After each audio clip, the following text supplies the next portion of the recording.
Hi, I'm Chuck Linick. I'm a reenactor, and I used to be a history teacher. Well, I'm not in the classroom anymore. So that means I've got a whole bunch of garb at home that I used to use in my lessons, and I have time on my hands and a passion for history. I like playing history detective. So what I've been doing with my YouTube channel, part of what I've been doing is I've been following different aspects of California history because I didn't get to teach about that. It wasn't really part of my curriculum. And so I've covered mission stuff and the careers of various outlaws and the lawmen who chased them. And I've been getting into ghost towns. So since I happen to be on my way up north to like the Santa Cruz area, I thought I'd make a little detour and I would explore a ghost town called New Almaden. So I hope you stick around and watch what I uncover.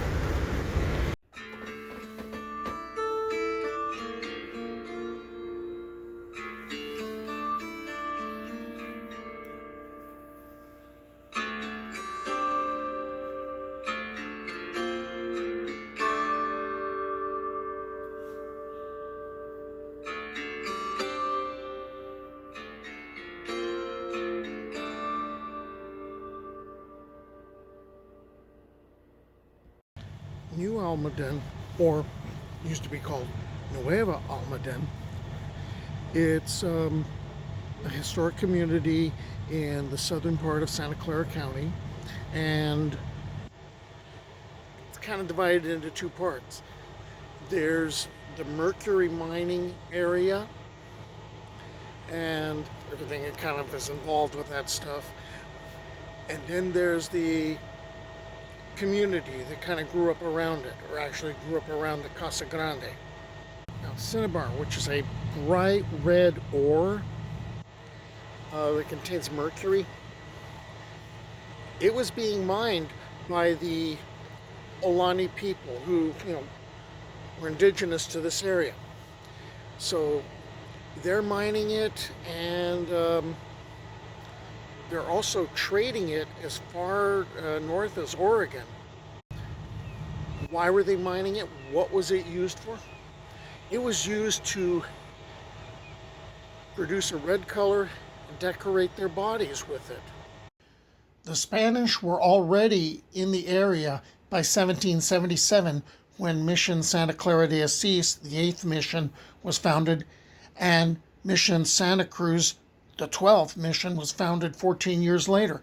But the Spanish in the area seemed unaware of where the vermilion paint was coming from. So, of course, you have the Ohlone using this for centuries, and in 1824 it was discovered by a non-indigenous person, Secundino Robles, and he and his brother later owned shares in the mine. Now, later, by the way, it was probably his descriptions or his brother's descriptions of, bodies that were discovered within the mine that were buried by a cave-in. Okay, later Mexican prospectors are looking at what's coming out of the mine. They're like, oh, this is silver. We can get silver out of this ore. Well, the irony is they're using the quicksilver, which is in the Cinnabar, to extract the silver. And that didn't really, it wasn't really working all that well. But 1824, the mine is going. The mine's a going concern. When these early attempts failed, the deposit was abandoned, and it'd be a number of years before the nature of the mineral deposit at Red Cave was realized. It was Don Andres Castillero, a Mexican Army officer, that finally solved the puzzle of the heavy red ore. In 1845, Castellano was shown by a group of Aloni their source for the Cinnabar, which intrigued him. So he visited the mine and collected his own samples. Hey, he was a mining engineer also, and returned to the fort at Santa Clara Mission, where he pulverized and roasted the ore in a crude furnace that he made with hot coals in a tumbler. The result of his experiment was the tumbler frosted with minute globules of metal, which he recognized as quicksilver and recognized commercial uses for the Cinnabar ore as a mercury agent. Castellano made a claim to the mine, which he called the Santa Clara, hey, obvious reasons, okay, with the Mexican government. A company was formed and mining commenced in early 1846.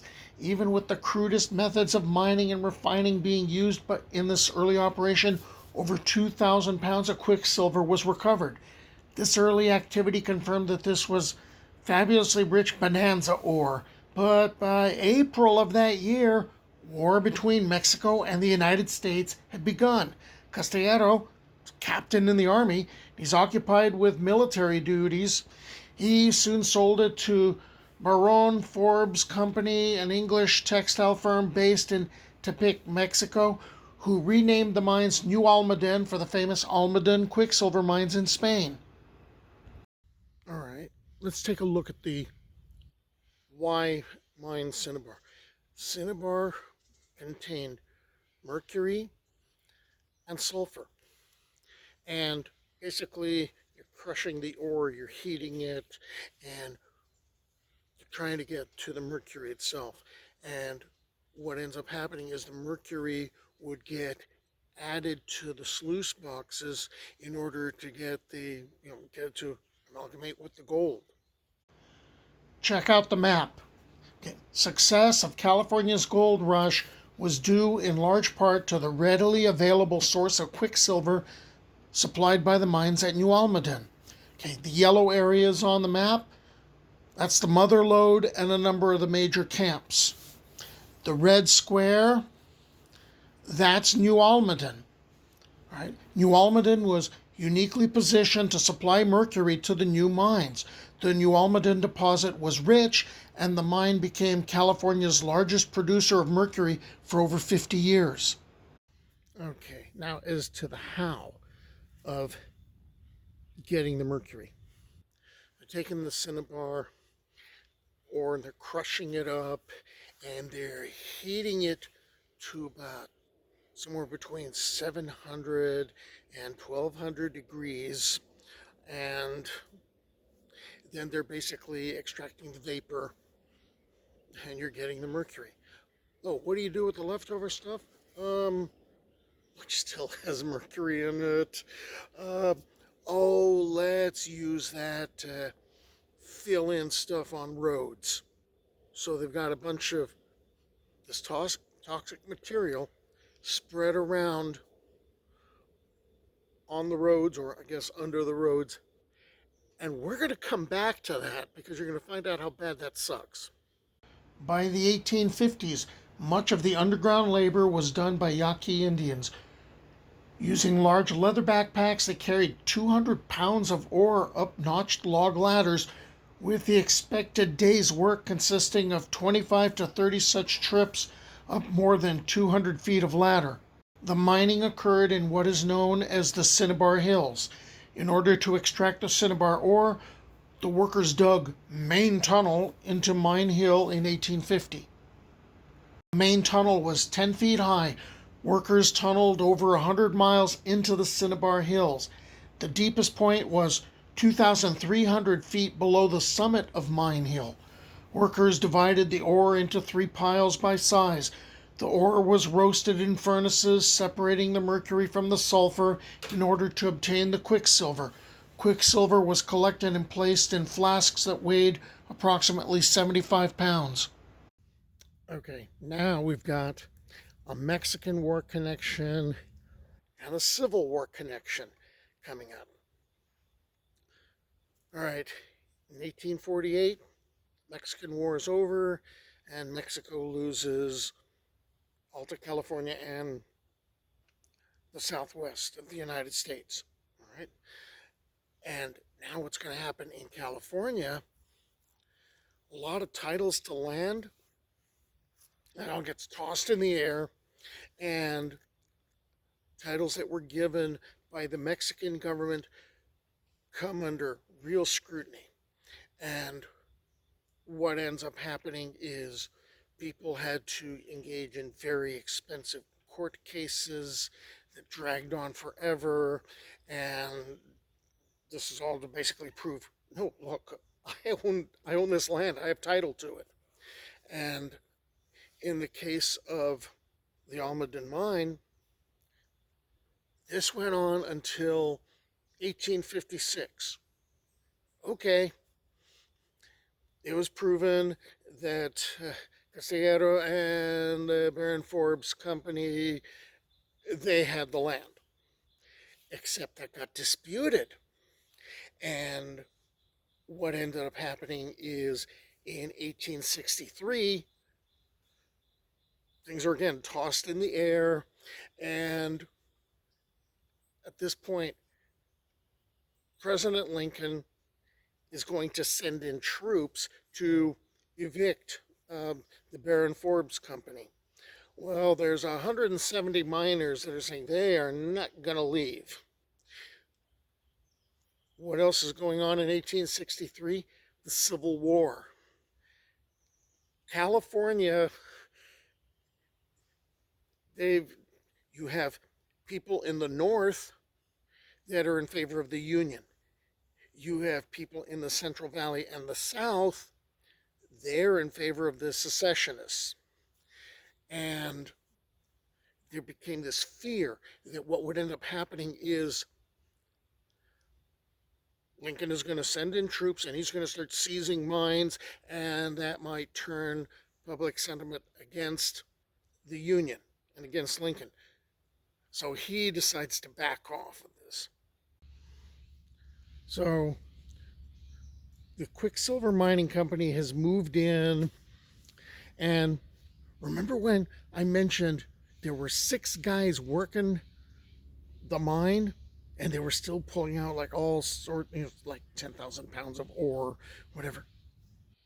They've now got 2,000 people that are working the mines, and I think between 1864 and 1870, there was so much mercury ore coming out of the mines that it was able to supply the needs for everything the United States needed as far as mercury was concerned. And it was being exported to China, and it was being exported to Latin America, and an incredible boom. Oh, and by the way, the workers here, they are getting paid like $2.50 a day, which is like a huge amount of money.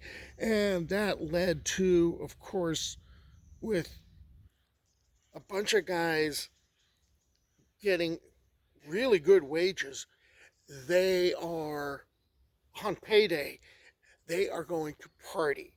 And so New Almaden is starting to get a reputation for lawlessness. Okay, so this will go on for a while, and then about 1870, the quality and the quantity of the mercury ore, or the cinnabar, that's being extracted, it's starting to drop off. The Quicksilver Mining Company began a 50-year period of operation of the mine in late 1863. By this time, the communities of New Almaden were well established. There were 3 settlements. Management and furnace workers resided at the hacienda built along Alamedos Creek. The Casa Grande mansion, built in 1854, was originally a hotel, or intended to be one, but later served as the mine manager's residence. It's a museum now. New Almaden's largest settlement, Spanish Town, was inhabited predominantly by Mexican, Californio, and Chileno miners. English miners from Cornwall began arriving in the 1860s and lived in what became English Town. Both Spanish Town and English Town had a mine office, school, company store, church, and doctor's office. In the early 1870s to 1880s, Chinese immigrants worked as miners in the laundry and as cooks. In a bid to turn the mine around, J.B. Randall was hired as general manager in 1870. Randall implemented significant changes to both the communities and the mines of New Almaden, ushering in a new era of prosperity. To address the declining ore reserves, Randall initiated an ambitious exploration and development program. Over the next 2 decades, many new shafts and tunnels were excavated at significant cost. While not every effort was successful, Randall's strategy proved largely effective, leading to the discovery of numerous new ore bodies. So Randall, who's sort of trying to revive the mine, because he's got all the, exploratory digs happening and, tunnels being created. He also wants to clean up the reputation of New Almaden as far as, the notorious life that's going on and the dirty camps. Well, he wants to clean that up, and he's posting edicts in both English and Spanish, and he's enforcing these edicts. And one of the things that was done is, for instance, every single male that was at the property had to be employed in the mine. And that was to get rid of the gamblers and the drunks and the riffraff. Okay. Then he got the thing going of having every single miner who's working there at New Almaden there to contribute $1 a month to a miners fund. Now remember, they're being paid like $2.50 a day. So okay, there's $1 a month. And what that would end up doing is that would provide a fund so that you would have the miners and their families have access to a first-class doctor and surgeon. There were educational programs set up. So this is all basically to turn Almaden from being just a mining camp into a real town. There's a number of interesting stories associated with New Almaden. The way I entered town when I came in from the 101, and the road I'm driving on in this clip is Bertram Road. Looks really idyllic with the trees shading the road and the picket fences. The road's named for Bertram Barrett, a miner. The road bisects Hacienda Cemetery, which has an interesting occupant. In 1893, a 13-year-old Bertram lost his arm in a hunting accident, according to some, or he was fishing with dynamite, which sounds a lot more interesting. He lost his left arm, and the law required that it be buried. There's a fading wooden grave marker which reads, "His arm lies here, may it rest in peace." Local legend says that each year on Halloween night, Barrett's arm comes alive, rises out of the tomb, and tries to reunite with the rest of Bert's body that was buried 61 years later and 11 miles away at San Jose's Oak Hill Memorial Park. Then there's Vichy Spring, a spring of carbonated water, locally known as Vichy. It was being bottled by Francis L.S. Pinochet as a cure-all for the sick and the thirsty. Well, the problem was when it got bottled, the water lost its carbonation. The venture went as flat as the water. Remember I mentioned dumping waste from the mining? Between 1846 and 1976, 1,137,727 flasks containing 83,974,076 pounds of mercury, worth more than $70 million, had been extracted. But after the ore is processed, the residual materials, or calcines, had to get dumped someplace, and they ended up being dumped near the process area pretty frequently, and that was often next to adjacent streams. Calcines were also spread on unpaved roads and the Mine Hill area as a road-based material. Well, guess what? Fish and plant life in the adjacent rivers and reservoirs are contaminated with mercury. Mercury-containing sediment now washes from these heaps into the bays and reservoirs, making its way to the San Francisco Bay.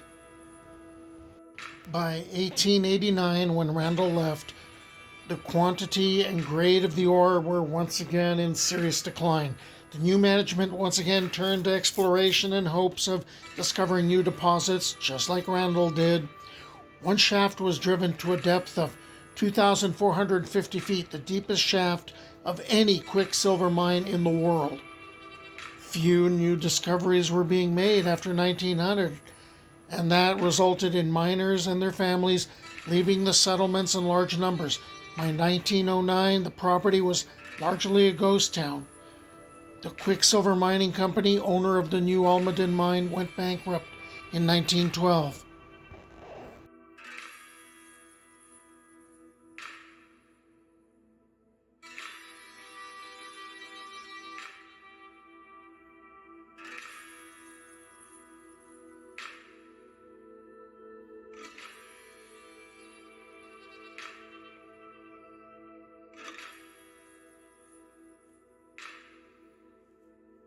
Okay, I'm done poking around New Almaden and telling its story.